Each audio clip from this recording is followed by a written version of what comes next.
Have you ever felt like you just aren't doing enough? That your success is based on how much you get done in a day? On today's show, I'm joined by Nathalie Pincham. Nathalie is on a mission to help turn high-achieving business owners on the verge of burnout into high performers confident to lead and enjoy life a whole lot more. She's the coach you come to when you've grown tired of working flat out and still putting the same goals on your list every year. Nathalie is also the host of Your Success Tonic, a podcast where she shares tips, research, and inspiring conversations around defining authentic success and how to find more freedom and abundance on the other side. As people pleasers, perfectionists, and procrastinators, much of the struggle we have in moving ahead is because of our high expectations. Nathalie and I go deep on how we can really move forward without the need to do more and more. Here's my conversation with Nathalie. Welcome, Nathalie Pincham, to the Imperfection In Progress podcast. Oh, thank you, Dawn, for having me. I'm so excited to be here and have a conversation with you today. What a treat. It is so much fun, I think, talking about areas where maybe we ourselves had fallen into. Maybe it's areas where we can see the need for, our expertise and all of that. But I thought before we start, can we define what a high achiever actually is, or what we would term it as? Definitely. So I would say that a high achiever is somebody who is really, really driven to achieve a lot, right? They just want to do all the time. Like it's really hard for them to stop. That's definitely what it was in my case. Like I found that it was almost impossible for me just to slow down and breathe and I just had to always be doing something. I always had to know what was the next thing on the list. So a high achiever is someone who not only has the list, but actually gets things done, right? They really kind of knock things out and they move things along and they are really, really good at it. Yes. I think this is interesting because on this podcast, obviously, we always talk about the perfectionists, the people pleasers, the procrastinators. And sometimes I hear from people, especially those who procrastinate, well, I'm not a high achiever because I put things off. Yes. But I find it's actually the opposite. It's because you're a high achiever and it might not go as perfectly as you would like that you procrastinate. What do you find? I think this is fascinating because it is counterintuitive, right? And for a start, I never identified as a perfectionist because I didn't think, oh, I need everything to be perfect. But I certainly always wanted to bring my A game and I always wanted to deliver excellence. And somehow I didn't match those two things up.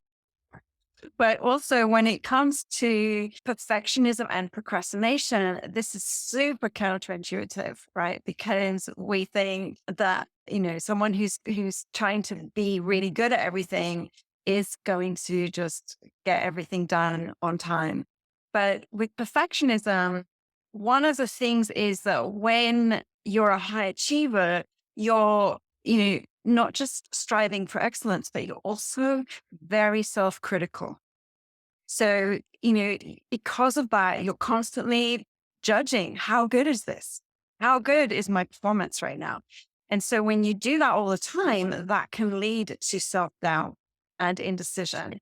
And then you're, trying to figure out what are the next steps to get this done to the very best of my ability. And sometimes that's not obvious, right? Sometimes that means, oh, I'm going to wait. I'm going to do more research. I'm going to figure this out a little bit more before I get started. And then in the end, you waste a lot of time. Yeah, it is really interesting. Yeah, I think it's so neat because, again, not everybody would identify that they're a high achiever or a perfectionist, and yet they totally could be. Yes, totally. And it's so interesting how it plays out, right? So I have a client who is, he is, very high achieving and he is incredibly successful at what he does. And as a business coach, I've been coaching him on how to expand his reach, his audience, and reach more people with his really, really powerful message. So one week I gave him like a list of 5 things that he needed to focus on for the next week. And then he comes back a week later and I'm like, so how much progress did you make? And usually he kind of, just knocks it out. But what happened was he hadn't done any of them because he had spent all week researching on what to do next. And so that is like big flag, right? There's massive internal resistance to the external task. And so then that's when coaching is so powerful, when you have someone say, okay, let's look at what really happened. It wasn't that you didn't feel like sending out 5 emails this week. It was something deeper. So then, you can dig in and understand, what is that resistance? What's actually coming up? And that voice of self-doubt and self-criticism can be so loud sometimes. And so, having some guidance in those moments is huge, huge to help you move past those blocks.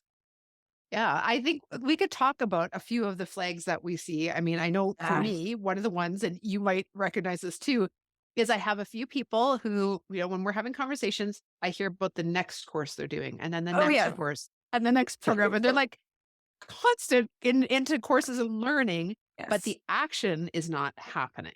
Definitely. I've seen this over and over again, and I certainly did it as well, right? So I think, and to be really honest, the marketing industry out there is targeted at that. There's always somebody to tell you that the thing that you're doing isn't quite right, and that you need this other new strategy, and you need to take this course to learn the strategy, and then you'll be ready for excellence and moving into your A game.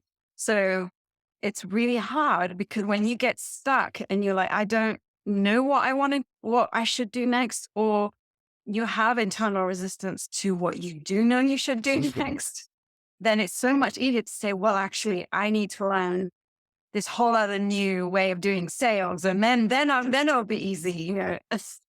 So yes, course after course after course, and not much action is very, very common theme. As an entrepreneur, I know what it's like to feel stuck and overwhelmed in my business. Often my perfectionism leads to procrastination, and I just want something simple to help move things forward. One way I've achieved this is to have really great tools to shift areas of my business where I feel less capable or skilled. My accountability partner, Janine Houck, and I have pulled together more than 20 of the top entrepreneurial innovators and asked them to share their most game-changing tools to rock your business. We call it the Elevated Entrepreneur Bundle. For just $47, you get more than $1,000 worth of assessments, challenges, mini courses, quizzes, workshops, webinars, audio and video trainings, templates and guides that will have you out of your rut and into action. We suggest you keep it simple. Pick 1 or 2 areas that need the most help and use the tools that fit those first. Then, in a few months, when you're ready to grow in another area, it's time to use other tools that are waiting in your bundle. There are enough tools here to help you take consistent action all year long and then some. The Elevated Entrepreneur Bundle covers every area of your life and business, including productivity and time management, sales and profitability, mindset and self-doubt, AI content creation, leads and list building, branding, copy, mindfulness, health, and self-care. Don't miss this phenomenal resource created especially for female entrepreneurs who want to release the hustle and grind of business and step into clarity and ease with intuitive strategies. This $47 bundle is only available from May 15th to 29th. Grab it at www.elevatedseries.com/bundle today. Now, back to the show. What else do you see when you're working with clients as far as areas where especially when they're high achievers and they are good at knocking out of the ballpark, what else comes up as red flags for you where like this is going to lead to burnout? This is not actually heading you in the direction that's going to be great at the end of the day. Yeah, a couple more things. One is when people become super, super focused on a very specific plan of action. And then it can be really hard for them to see that they actually need to change course, right? That it's time to course correct. They become so committed to a specific set of goals that they lose sight of the bigger picture. So something has shifted. They need to do something a bit different. And so it can be very hard for them to consider an alternative path that will actually lead them towards greater success. So that, that very, very narrow focus can sometimes be an issue. And then I'd say another is obviously the work-life balance, right? The persistence in taking action and working, and then at the expense of their personal life, their health, their peace of mind, that can really lead to burnout. Always prioritizing, well, when I've done this, then I'll be able to rest. When I've done this, then everything will be gravy. Like, no, it doesn't work like that. I remember when I first started into my own business and I started off in network marketing. And it was something where, I love being my own boss, but you forget the idea that like you actually do it to get time freedom. And then you start working 24/7 to Yes, create the end result. And so exactly. yeah, often we're actually working against that very thing that we're looking for. Yes, exactly. And it's so easy. I mean, let's be honest. It's actually a very, very common thing for entrepreneurs who are starting out to get caught in that. And so that's again when it's really helpful to have mentors or coaches or other people as accountability partners or anything, anyone there to kind of give you that kind of reality check, like, and help you stay on the right track. Because it can easily lead to those 60, 70-hour weeks where you're just working, trying to get to that milestone. And actually by doing that, you're lengthening the time it's going to take for you to get there. Yeah. Now that seems totally counterintuitive. Yeah. Yeah. Like all of these things, it's why it's so interesting, right? When we start to dig into the high achievement and perfectionism, procrastination, all of them, they just don't make sense, in the kind of like the logical part of your brain says, well, no, that can't be the way it works. But, so the more you dig in, it's so interesting to see how these patterns actually play out. When you're working with people who are high achievers, I'm assuming, but you can correct me, that they probably have really big goals. Yes. Always. Always. Yes. Yeah. So and part of that is because at the core of perfectionism and high achievement, we're running on this belief system that our value comes from our achievements. And we've been socialized to think that, and we've lived our whole lives on that kind of assumption without really questioning it. And so, when we do that and we think that our value is from things that are external to us and how we and what we deliver, then yeah, it can be really hard to wake up from that, that false idea, really. Yeah. And I find that like depending where you're at in your journey, obviously, and your growth, and this is why, coaching or having a mentor can be really great just to pointing out some of those blind spots for you. Yes. But also the fact that when you're trying to achieve those goals and you reach the goal, there's going to be another goal made. Like it's not like you reach the goal and you're done. So you still have opportunity. Yes.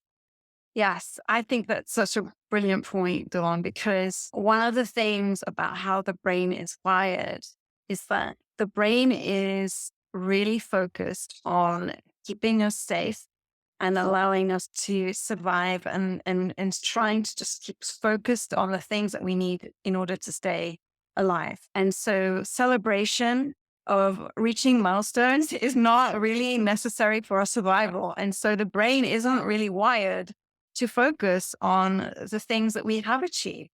And so what we do is we get to that milestone and then we're like, okay, great.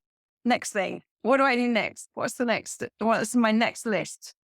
And actually taking the time to celebrate is super, super important because we need to acknowledge how far we've come, how much we've grown, and not just to acknowledge the journey that we've already made, but also in order to set meaningful goals for the future is to really set a vision for who we want to become. And when we do that, the goals can be much bigger and much more exciting. And then we know that we need to step into something bigger than we are currently. And then that's so much more inspiring. And then the next set of goals can be, you've got that extra fuel, like dream fuel to get you to those big and exciting goals. And that's part of what I always say to people, like, when they're not feeling motivated, right? When they start to feel like, this isn't really getting me excited to get out of bed in the morning. But when you have that kind of growth happening within you, it keeps it new and exciting.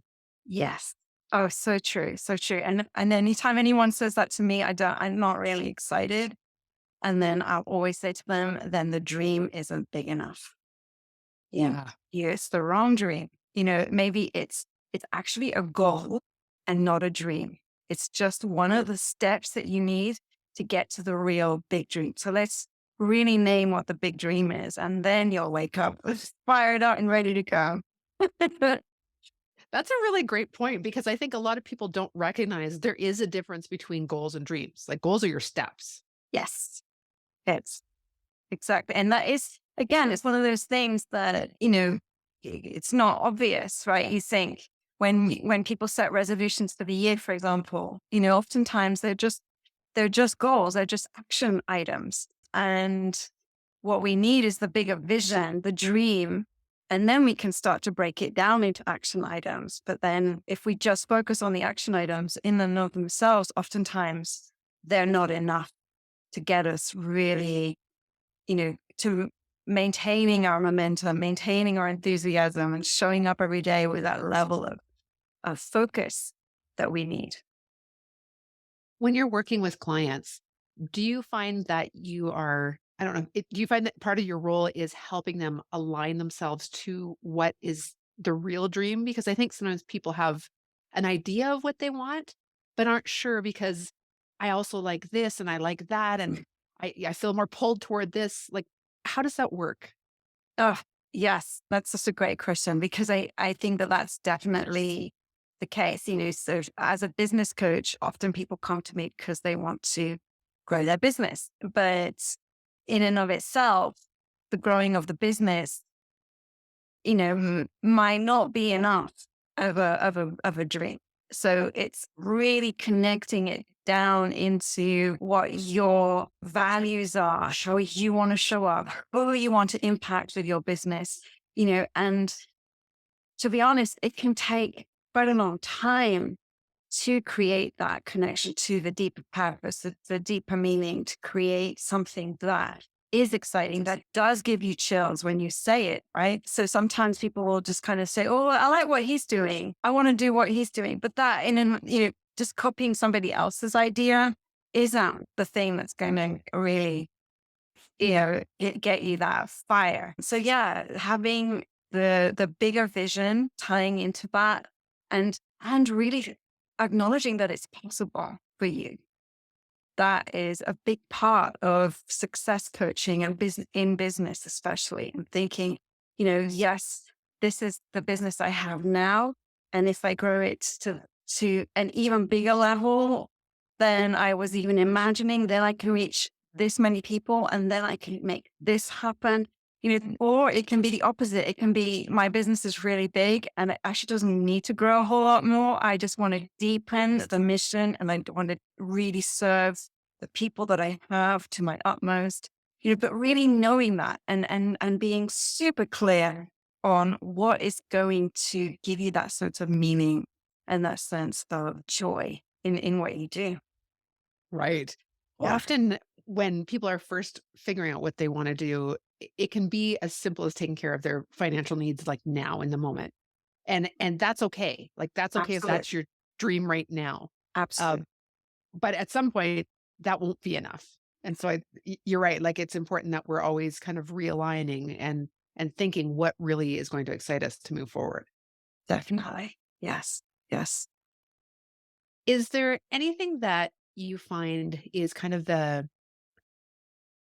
I guess the same across the board that comes out in high achievers when they want to create that kind of success? Are there things that they all are wanting or words that they're always using that describes the type of future they're creating for themselves? I think the thing that everyone has in common is this real desire for impact. Everyone wants to feel like they've made a difference. And we do make a difference every day when we go out and when we interact with anyone. we're making a difference. And we have to choose what kind of difference that is, whether it's a positive one and what kind of depth we want that to have, right? So I think everybody has this desire for connection and meaning and purpose. And, and again, this is one which, as high achievers, a lot of high achievers actually beat themselves up. I'm like, I don't know my purpose. I don't have a purpose yet. I don't know, and they're like, well, why don't I have that? What's wrong with me? Everyone else has one and I don't, and oftentimes I'm just having these conversations with my clients and reminding them that they already are on purpose. Just by being you and doing the work that you're doing, you have so much impact, so much more than you are giving yourself credit for. And so when we start to then add intentionality and we start to set bigger dreams, then yes, we can reach more people and do more of the work that we crave, or have more of the impact that we crave. But that is definitely, one of the things that high achievers all want. They want this sense of maybe having a legacy at the end of all this hard work that they've done. Right. So being a high achiever yourself, I'm going to ask the question I ask everyone that comes on. Do you find that you resonate more with being a people pleaser, a perfectionist, or a procrastinator? Such a good question. And so challenging. Thank you, Dawn. I think that for me, perfectionism has to be the one, even though, like I said, I would never have identified as a perfectionist until very recently, once I started having to dig into all of these patterns that were kind of pulling me off course from where I really wanted to be in my life. And, for me, the way that played out was like living under chronic stress. Just constantly working too much, yes, but also, really driving myself to the point of burnout eventually. It's a tough one to when you reach that place of burnout, then that for me, that was the moment where I had to look back and figure out what led me to this place. And that's when I realized, yes, it's perfectionism. It's this desire to excel. And then, really looking underneath that, what's driving that? And then why is this playing out in all of the areas of my life? Not just in work, but also in my relationships, in my home, in my parenting. What does it all look like? And it's some of these are tough things to look at. But then there is the other side, which is something that you talk about, which is that perfectionism can also be really positive. So we've said a lot of negative stuff about it, but it's also, there is a very positive side to it. That's right. There's nothing wrong with wanting to do things really well. No, I mean, that's a huge strength. And so there is positives to each of them. One thing I know that you talk about, and I know you're going to give us a freebie, this will be in the show notes, so you can go there and grab this, is how to get back 2 hours in our day. And so tell us a little bit, because everybody wants more time. Yes, definitely. Especially those of us who are working too hard. I mean, most entrepreneurs are working too hard, but there's a lot of us out there who just are overloaded. This is something I hear all the time in all my clients and my friends and everyone I come across. So the idea is that there are some very simple things that we can do to start to reclaim our time. And again, it comes back to being very intentional and setting up our days in ways that do allow us to create the feelings that we want to be feeling and allow us to feel the sense of moving things forward that we want to, and not feel like, a full day has gone by, a whole week's gone by and I haven't made any progress on the things that meant something to me. So that is, why I created this guide, which is really to help, go-getters kind of realign a little bit and start to really make some real inroads into reclaiming, some hours in their days. So I'm going to put reclaim 2 hours a day into the show notes. You can grab the guide there, and you can also find all the contact info for Nathalie. But tell us, where is the best place to connect with you? The best place to connect with me is on my podcast, which is Your Success Tonic. And on that podcast, I invite guests to explore that intersection of business, entrepreneurship, and leadership and success, really finding ways to uncover our most aligned and fully expressed version of ourselves so that we can really create meaningful success. Perfect. So again, I'm going to put that in the show notes as well. Take a listen to Nathalie's podcast. And Nathalie, thank you so much for being here and sharing your wisdom all around this. Oh, thank you for having me here, Dawn. It's been an absolute pleasure talking to you, as always.